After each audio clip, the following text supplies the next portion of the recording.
नमस्कार, आपके साथ मैं हूं प्रीति श्रीवास्तव। स्वागत है आपका स्टेट बुलेटिन में। आइए रुक करते हैं खबरों की ओर। खबर है बिहार से। मुख्यमंत्री नीतीश कुमार ने आज पूर्णिया के चूनापुर सैन्य हवाई अड्डा स्थित सभा कक्ष में हवाई अड्डा से संबंधित उच्च स्तरीय समीक्षा बैठक की। समीक्षा बैठक में जिलाधिकारी कुंदन कुमार ने मुख्यमंत्री को प्रस्तुतिकरण के माध्यम से चूनापुर सैन्य हवाई अड्डा के प्रस्तावित सिविल एनक्लेव के निर्माण के लिए अधिग्रहित की गई भूमि, रनवे की लंबाई चौड़ाई और रोड कनेक्टिविटी सहित अन्य विकास कार्यों के संबंध में विस्तृत जानकारी दी। समीक्षा बैठक के क्रम में air vice marshal SK. Mathur और नागरिक उड्डयन के जीएम आर्किटेक्चर ने चूनापुर सैन्य हवाई अड्डा के विकास कार्यों के संबंध में अपने अपने सुझाव भी मुख्यमंत्री के समक्ष रखे।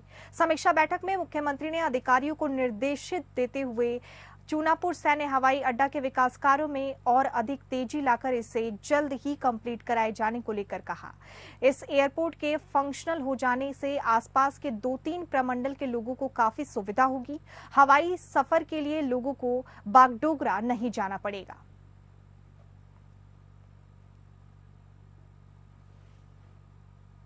बिहार विधानसभा चुनाव से पहले जेडीयू ने अपने कील कांटे दुरुस्त करने में जुट गई है। राष्ट्रीय टीम की जिम्मेदारी तय करने के बाद प्रदेश स्तर पर बड़ा एक्शन लिया गया है। पार्टी ने पहले प्रदेश स्तर की अपनी सभी कमेटियों को आपको बता दें भंग कर दिया है। फिर 1 घंटे के भीतर नए सिरे से संगठन भी बना दिया है। पहले प्रदेश कार्य समिति और पॉलिटिकल एडवाइजर कमेटी को मिलाकर इनकी संख्या 500 से ज्यादा थी। इसे घटाकर अब सिर्फ 115 कर दिया गया है। नई कमेटी में 10 उपाध्यक्ष, 49 महासचिव, 46 सचिव, 9 प्रवक्ता और 1 कोषाध्यक्ष बनाए गए हैं। उमेश कुशवाहा पार्टी के प्रदेश अध्यक्ष बने रहेंगे। उमेश कुशवाहा 3 साल के कार्यकाल में 2 बार प्रदेश अध्यक्ष बने। सबसे पहले 10 जनवरी 2021 को उन्हें जेडीयू के सीनियर लीडर वशिष्ठ नारायण सिंह की जगह पर पार्टी के प्रदेश की कमान दी गई थी। बढ़ती उम्र के कारण वशिष्ठ नारायण सिंह पार्टी को संभालने में असमर्थ थे, तो उमेश कुशवाहा को आगे बढ़ाया गया।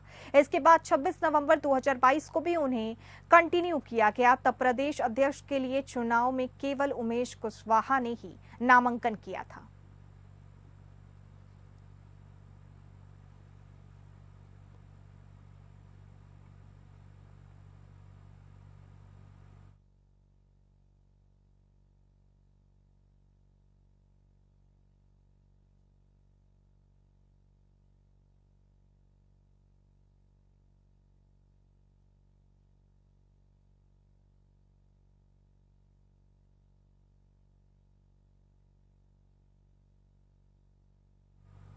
पूर्व मुख्यमंत्री बीपी मंडल की आज जयंती के अवसर पर उनकी प्रतिमा पर राज्यपाल राजेंद्र विश्वनाथ आर्लेकर और मुख्यमंत्री नीतीश कुमार ने माला अर्पण कर उन्हें भावभीनी श्रद्धांजलि दी। पटना के देशरत्न मार्ग और सर्कुलर पथ चौराहा स्थित आदमकद प्रतिमा के समीप जयंती के मौके पर राजकीय समारोह का आयोजन किया गया। इस अवसर पर उप मुख्यमंत्री सम्राट चौधरी, बिहार विधानसभा के अध्यक्ष नंद किशोर यादव, सूचना और जनसंपर्क मंत्री महेश्वर हजारी, मृदा निषेध, उत्पाद और निबंधन मंत्री रत्नेश सादा सहित उनके सामाजिक और राजनीतिक कार्यकर्ताओं और अन्य गणमान्य व्यक्तियों ने भी पूर्व मुख्यमंत्री बीपी मंडल की प्रतिमा पर पुष्प अर्पित कर उन्हें अपनी श्रद्धांजलि दी।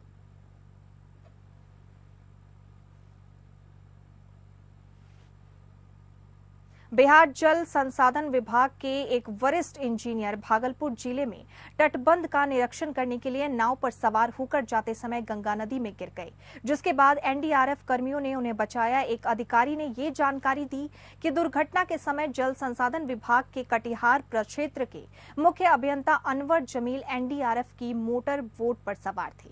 वो 8.26 किलोमीटर लंबे इस्माइलपुर बिंटोली तटबंध के मरम्मत कार्य का निरीक्षण करने के लिए यात्रा कर रहे थे।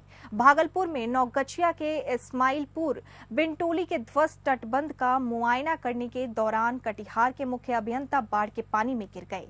फ्लड फाइटिंग डिवीजन कटिहार के मुख्य अभियंता अनवर जमील लगातार कैंप कर रहे थे। इसी दौरान वो भागलपुर में ध्वस्त तटबंध का मुआयना करने गए थे। इसी दौरान बोट की तेज रफ्तार में वो बैलेंस बनाकर नहीं रख सके और गंगा नदी में गिर गए।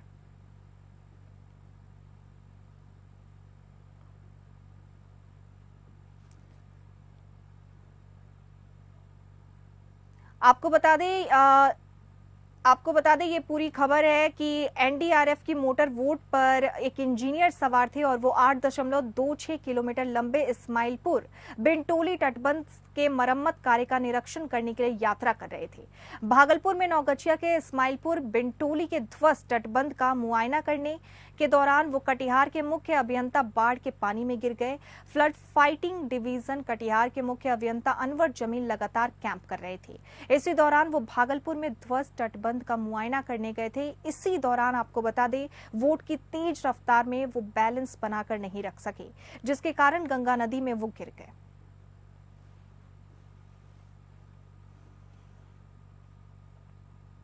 अगली खबर है झारखंड से। भारतीय जनता पार्टी के आक्रोश रैली में बीजेपी के कार्यकर्ताओं पर हुए पुलिसिया कार्रवाई को लेकर पूरे राज्य में बीजेपी कार्यकर्ताओं में आक्रोश देखने को मिला है।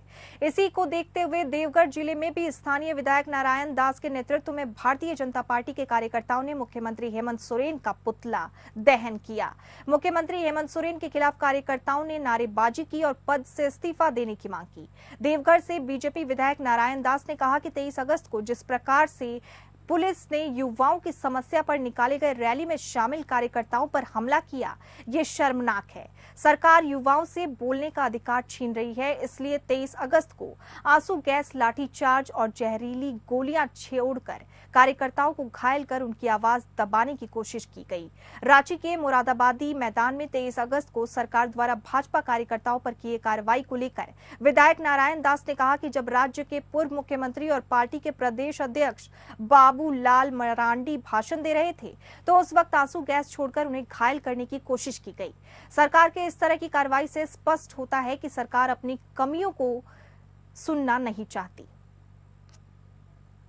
रांची के मोराबादी मैदान से हेमंत सोरेन के आवास तक युवा मोर्चा के नेतृत्व में युवा आक्रोश रैली को लेकर एक कार्यक्रम आयोजित है रांची में।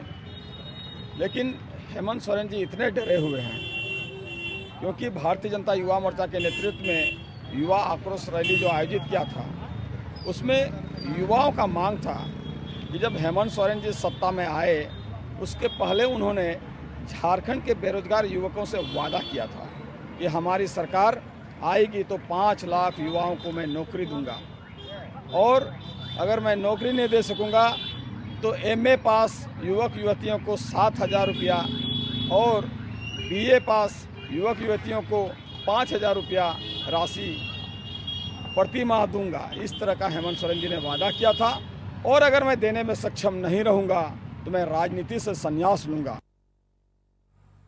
पुलिस बेस में आए अपराधियों ने गृहस्वामी को बंधक बनाकर लगभग 5 लाख की डकैती कर ली।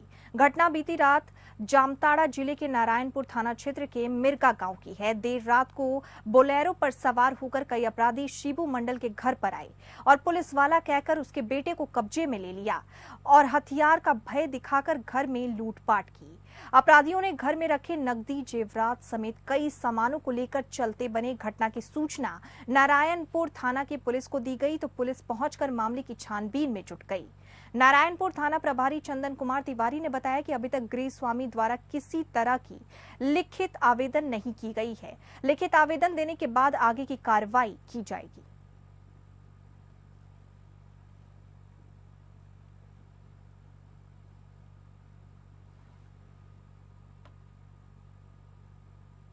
जामताड़ा के नाला थाना क्षेत्र में नारकोटिक्स विभाग के अधिकारियों ने गुवाहाटी से 1020 किलो गांजा के साथ एक व्यक्ति को गिरफ्तार किया था।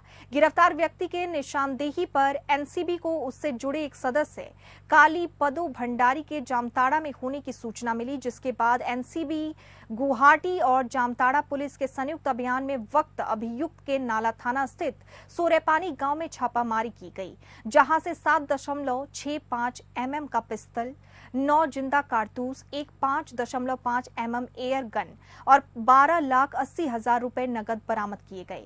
जिला पुलिस मुख्यालय में प्रेस वार्ता कर पुलिस अधीक्षक अनिमेश नथानी ने इसका खुलासा किया। आपको बता दें, एसपी ने जानकारी देते हुए बताया कि नारकोटिक्स विभाग की टीम 2 दिन पहले ही नाल पहुंची थी, जिसके बाद तुरंत कार्रवाई की गई, जिसमें नाला पुलिस पदाधिकारी नाल थाना प्रभारी सहित सशस्त्र बल एनसीबी के साथ छापामारी अभियान में शामिल हुए।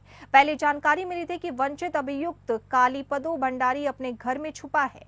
पुलिस के रेड मारने से पहले वो घर से फरार हो चुका था, जिसके बाद घर की तलाशी ली गई, जिसमें पुलिस और एनसीबी की टीम को सारा सामान प्राप्त हुआ।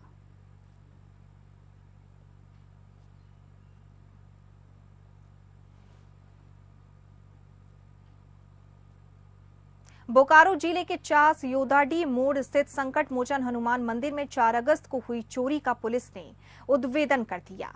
चास पुलिस ने इस चोरी की घटना में शामिल चोर को चुराए गए सोने का पानी चढ़ा चांदी का मुकुट, कांसा का बर्तन सहित अन्य सामान को बरामद किया। गिरफ्तार चोर इससे पहले भी मोबाइल चोरी के आरोप में जेल जा चुका है। चोर ने पुलिस को बताया कि नशे की हालत में उसने इस चोरी की घटना को अंजाम दिया था। कजस एसडीपीओ प्रवीण कुमार सिंह ने बताया कि चोरी की घटना होने के बाद एसआईटी टीम का गठन किया गया। मंदिर मिले में मिले सीसीटीवी फुटेज के आधार पर चोर की पहचान कर सामानों को बरामद किया गया।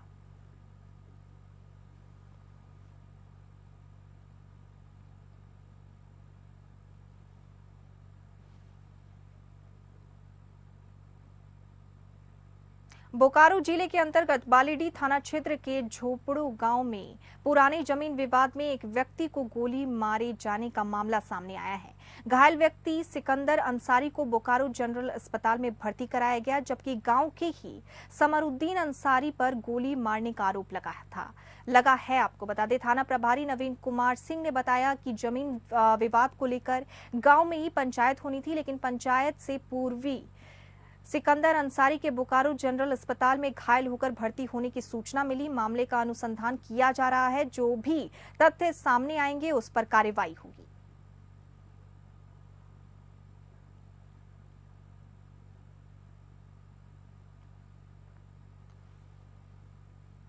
बोकारो के कोऑपरेटिव कॉलोनी स्थित कुमार डायग्नोस्टिक सेंटर की बड़ी लापरवाही सामने आई है। 14 साल की बच्ची जब पेट दर्द की शिकायत के बाद कोऑपरेटिव कॉलोनी स्थित कुमार डायग्नोस्टिक सेंटर पहुंची तो चिकित्सकों ने किसी भी तरह की कोई दिक्कत नहीं होने का रिपोर्ट दे दिया, जबकि बच्ची का लगातार पेट दर्द और उल्टी हो रहा था।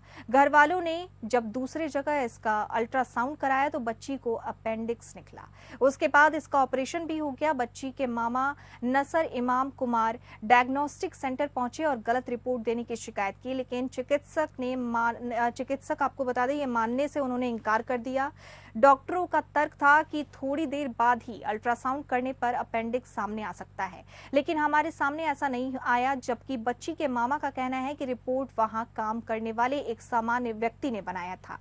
पीड़ित पक्ष का कहना है कि अगर इस डायग्नोस्टिक सेंटर के भरोसे रहते तो बच्ची की जान भी जा सकती थी। इस तरह आगे नहीं हो, इस पर जिला प्रशासन को संज्ञान लेना चाहिए। मुख्यमंत्री भूपेश बघेल के काफिले को रोककर उनके सुरक्षा कर्मियों के साथ विहिप और बजरंग दल के कार्यकर्ताओं के द्वारा की गई अभद्र की कांग्रेस ने बड़ी निंदा की है। कांग्रेस संचार प्रमुख सुशील आनंद शुक्ला ने कहा कि सत्ताधारी दल भाजपा से जुड़े हुए कार्यकर्ताओं का ये आचरण आपको बता दें अस्वीकार्य है। वो इसके खिलाफ विरोध कर रहे हैं। विपक्ष के प्रमुख नेता जिन्हें उच्च सुरक्षा प्राप्त है, उनके काफिले को रोककर अभद्र करने का दुस्साहस भाजपा को भारी पड़ेगा। इस मामले में सरकार और भारतीय जनता पार्टी और संघ नेतृत्व स्पष्टीकरण जारी करें। इसे दोषी कार्यकर्ताओं पर कार्रवाई होगी, अन्यथा कांग्रेस के कार्यकर्ता भी उन्हीं की भाषा में जवाब देंगे।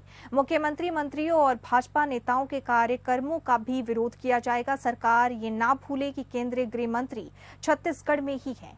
यही पूर्व मुख्यमंत्री भूपेश बघेल के साथ हुई अभद्रता का जवाब कांग्रेस भी उन्हीं की भाषा में देने पर आ जाएगी तो राज्य सरकार की बड़ी फजीहत होगी। पूर्व मुख्यमंत्री भूपेश बघेल की सुरक्षा में बड़ी चूक बजरंग दल और विश्व हिंदू परिषद के कार्यकर्ताओं ने पूर्व मुख्यमंत्री भूपेश बघेल के काफिले को रोककर सुरक्षा अधिकारियों के साथ धक्का मुक्की बदतमीजी की।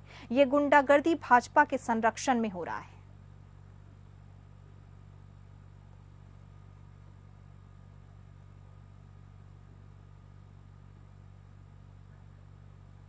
तो सरकार इतनी डरी सहमी हुई है कि अब इस प्रकार से अपने कार्यकर्ताओं के द्वारा विपक्ष के नेताओं को टारगेट किया जा रहा है। ये पहली बार ऐसा हुआ है।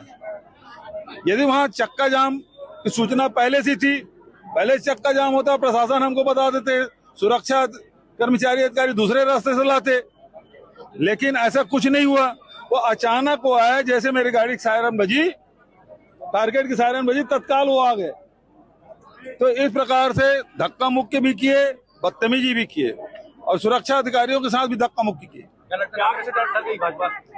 ये बजरंग दल और विश्व हिंदू परिषद के लोग इस प्रकार से निरंकुश होकर कुछ भी कर लेंगे, तो प्रशासन मौन होकर देख रही है।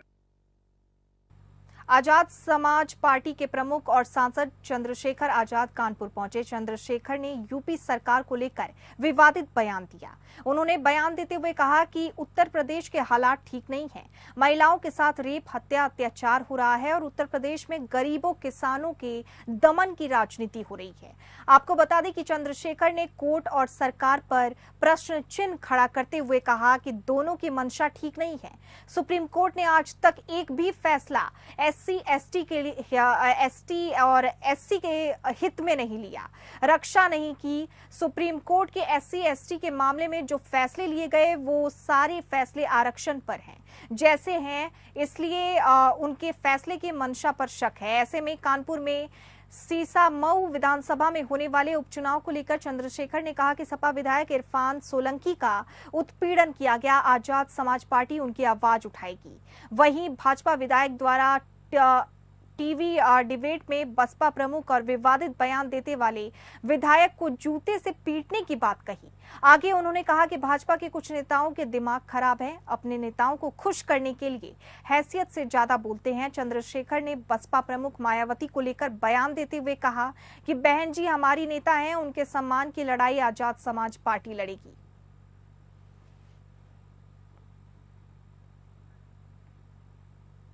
रायबरेली में बेखौफ दबंगों का पुलिस की मौजूदगी में मारपीट का मामला सामने आया। आपको बता दें, पूर्व प्रधान और उनके समर्थकों द्वारा की गई मारपीट का मामला सामने आया है। पुलिस ने मारपीट में शामिल दोनों पक्षों के 11 लोगों को गिरफ्तार किया। दोनों पक्षों की तरफ से जमकर उत्पात मचाया गया। वहीं पुलिस की डायल 112 गाड़ी में भी तोड़फोड़ की गई।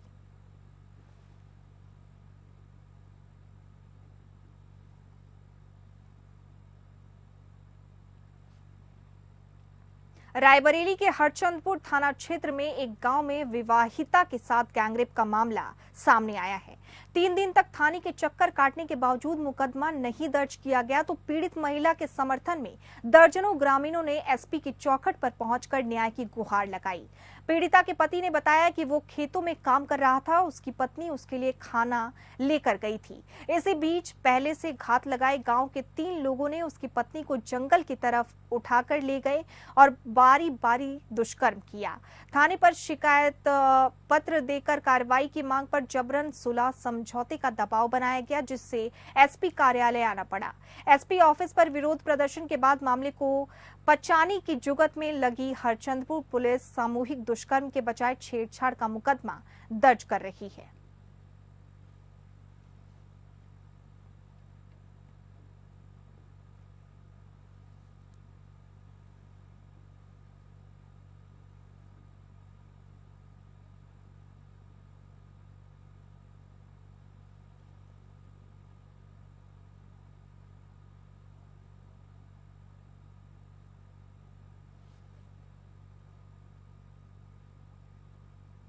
कान्हा के जन्म उत्सव को लेकर मथुरा वृंदावन को दुल्हन की तरह सजाया गया। मथुरा कान्हा की नगरी पूरी तरह तैयार। कान्हा के आगमन को लेकर आने लगे श्रद्धालु, सजने लगे बाजार। मथुरा में कई दिन पहले शुरू हो जाती है श्री कृष्ण जन्मोत्सव की तैयारियां। पूरा शहर दुल्हन की तरह सजाया गया है। आपको बता दें, आप अपनी टीवी स्क्रीन पर भी वो पूरा नजारा देख सकते हैं। जन्माष्टमी को लेकर वृंदावन में धूम है।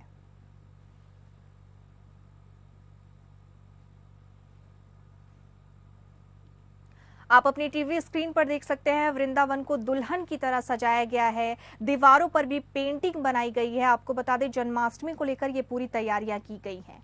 कान्हा के जन्मोत्सव को लेकर मथुरा वृंदावन को दुल्हन की तरह सजाया गया। मथुरा कान्हा की नगरी पूरी तरह तैयार। कान्हा के आगमन को लेकर आने लगे श्रद्धालु और बाजार भी आपको बता दें सजने लगे हैं। मथुरा में कई दिन पहले ये तैयारियां शुरू हो जाती हैं। श्री कृष्ण जन्मोत्सव की पूरी तैयारियां, पूरा शहर इसको लेकर दुल्हन की सजा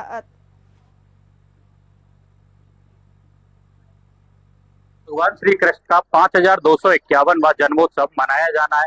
पूरे देश में जन्माष्टमी की धूम रहेगी। अगर हम बात मथुरा की करते हैं तो मथुरा की पहचान भगवान श्री कृष्ण से है, क्योंकि यहाँ पर भगवान श्री कृष्ण ने जन्म लिया था। इस समय हम भगवान की जन्मस्थली श्री कृष्ण जन्म स्थान पर मौजूद है, जहाँ पर आप देख सकते हैं, हम तस्वीरों में अपने दर्शक देख पा रहे होंगे कि भव्यता से पूरे जन्मस्थल को सजा दिया गया है। जो पूरा जन्मस्थल है पूरा जगमगा रहा है। यहाँ पर प्रशासन द्वारा पूरी कमर कस के यहाँ पर तैयारी की गई थी कि जितने भी लोग यहाँ पर आएंगे वो सब भगवान श्री कृष्ण के जन्म के साक्षी बनेंगे, उन्हें किसी तरह की कोई समस्या ना हो। इसके लिए प्रशासन लगातार यहाँ पर महीनों से लगा हुआ था और पूरा जो प्रांगण है उसको जगमग कर दिया गया है, ताकि उसकी भव्यता जितने भी यहाँ पर श्रद्धालु आने वाले हैं उनको मोह सके।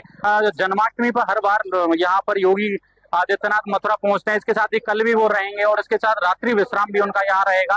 2 दिवसीय दौरा उनका रहेगा। इसके साथ ही विभिन्न तरह की योजनाओं की सौगात देकर के मथुरा वासियों और ब्रजवासियों के लिए विभिन्न तरह की सौगातें कल रहेंगी। अगर सुरक्षा व्यवस्था की बात करें तो सुरक्षा का एक खाका यहाँ पर अधिकारियों द्वारा लगातार यहाँ पर मॉनिटरिंग करके तैयार कर लिया गया है। मैं अपने सहयोगी के साथ गिरधर पचौरी, APN न्यूज मथुरा। और इसी के साथ स्टेट बुलेटिन में फिलहाल इतना ही। नमस्कार।